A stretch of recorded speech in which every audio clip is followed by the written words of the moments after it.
friends? Cubs fan Han here for another Star Wars Galaxy of Heroes video. And my friends, we are once again joined by the one, the only, the esteemed Tusken lover from the Outer Rim, whose poop doesn't stink, Urzatron. What's going on, Urza?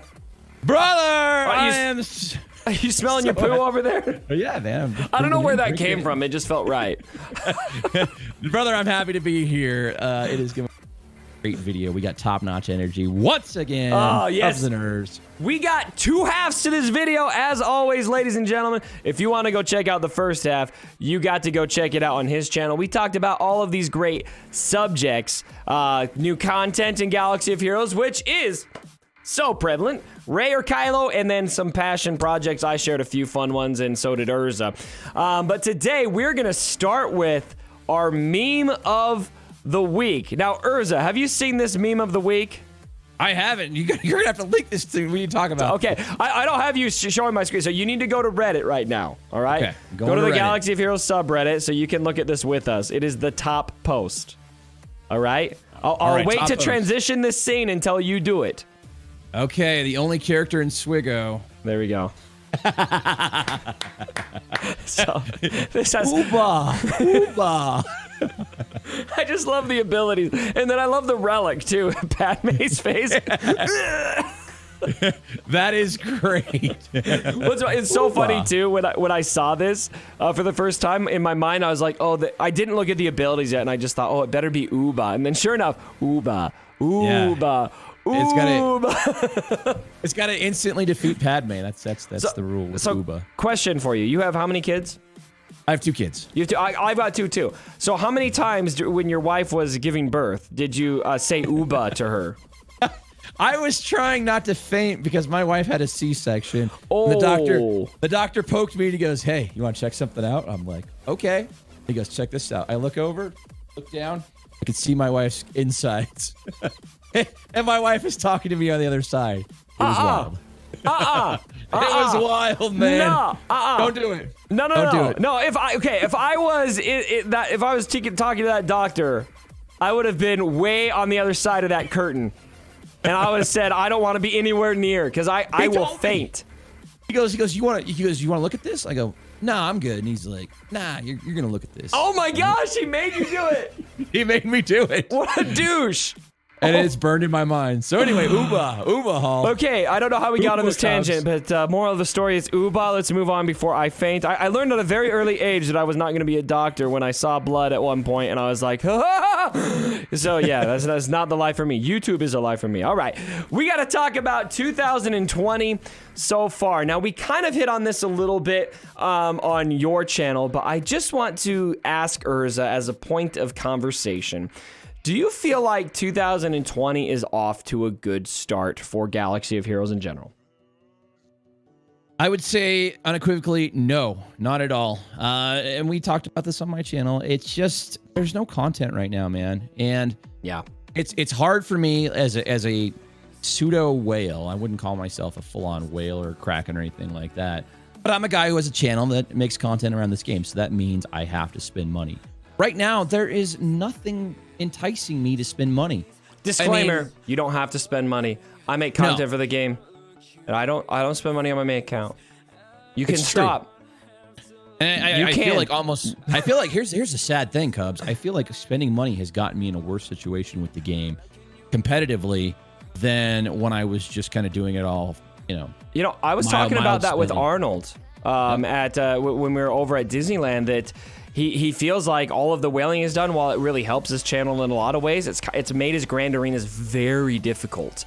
And yeah, I see that. Like, he's in this uber kraken tier, and I'm over here, and honestly, I feel like it's been a long time since I've been in a grand arena matchup where I feel like it was not winnable. I've lost grand arenas, but almost every single grand arena I've lost, I feel like, all right, if I did this slightly different, I would have been totally fine in this situation. It was not my lack of spending that lost this for me, or the fact that I got out-whaled in my bracket. But in your tier, when you're spending a lot, and in Arnold's tier, you do get outspent, and there's just nothing you can do.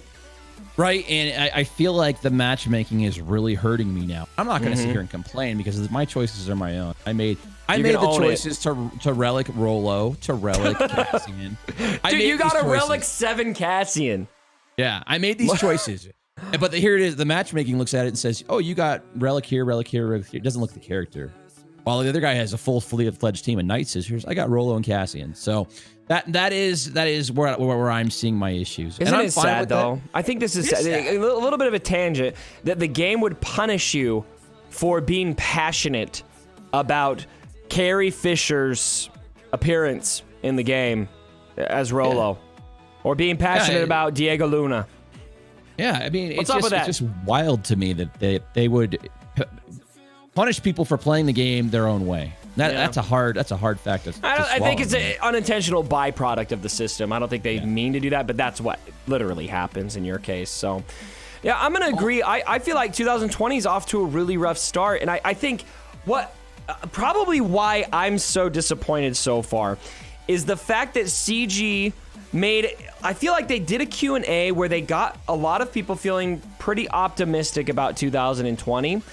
And I'm still trying to be there. I'm still trying to be optimistic. But they promised new content. They don't want to do reskinned old content. They feel like they weren't producing content quick enough.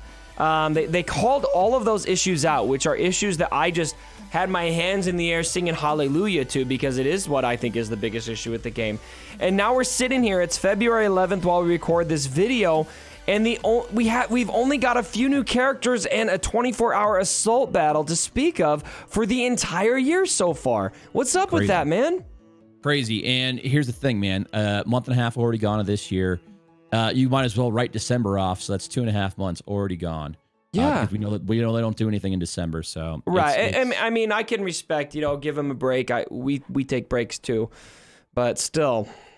I don't know, man. It's just, and I think I talked about this on your channel, but I suspect what their fatal flaw was here is in their mind, I believe they viewed Rey and Kylo as this is the main jam for Q1 of 2020. This is what we're doing, Rey and Kylo. And they felt like that would be enough. And if they stretch out 50,000 forum posts about how Galactic Legends work, that'll be enough to keep people interested. And it's just not, because for several reasons. Number one, 2 characters is not enough to keep us interested no matter how interesting those characters are. And number 2, that applies to how many people in the entire game that are even going to get these guys.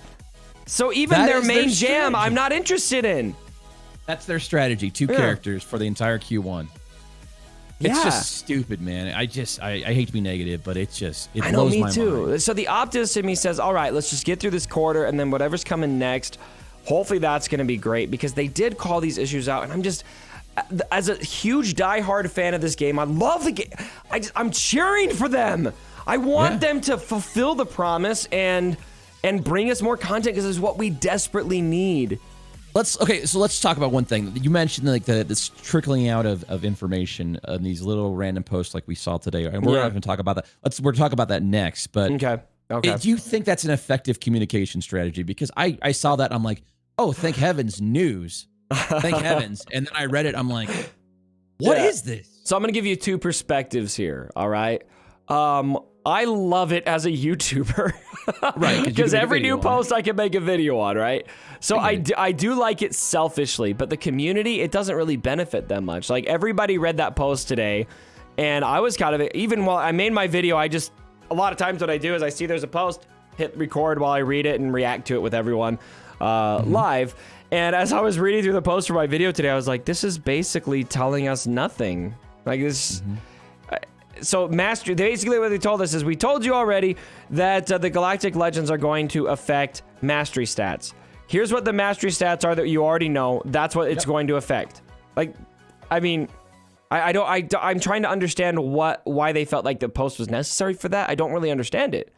And that's not even being negative. That's just genuinely just not understanding how that was news. We don't have the context for the whole story around the mastery stat in there and what their intentions are. Yeah. So why are they introducing half information? To me, it seemed like that was a part of a larger post, and they're like, well, let's just break it up over 4 posts, and that'll be the news for the next couple weeks. I do think that's what they do, that they break it up, and, I don't know. Sometimes I'm like, all right, they're trickling information, but there's actually information in it. This is probably the most perplexing post I've seen from them in a long time, the more I think about it, because it's just, it is speaking to very obvious facts, I think. It's speaking to obvious facts, but it's like, does the average player of this game obsess about information like that? I don't know. It's not like they're releasing new characters. They're talking about a very niche thing that not a whole lot of people are actually going to even understand. I don't know, man. And maybe the people on Reddit, maybe the hardcore, in our community. Hopefully, once we see the full puzzle, it will make sense and we'll be happier. I feel bad. I know a lot of you guys don't want negative videos, and I don't want to make negative videos right now. As Urz and I are here trying to cover this game and keep you guys up to date on what's going on. It's hard to find the silver lining in all of this, and we're doing our very best. Speaking of, let's talk about the mastery stat. So here's the post from Crumb. He shows the table on the mastery stats. Now, if let's set aside, how we feel about the post itself. Mm-hmm. When it comes to these mastery stats and understanding that Galactic Legends are going to impact them, how do you feel about that? Are you concerned about it? Are you okay with it? Are you kind of wait and see? How do you feel? Well, so if we're clear here, there's a negative impact at certain stats, right? So it can be negative or positive.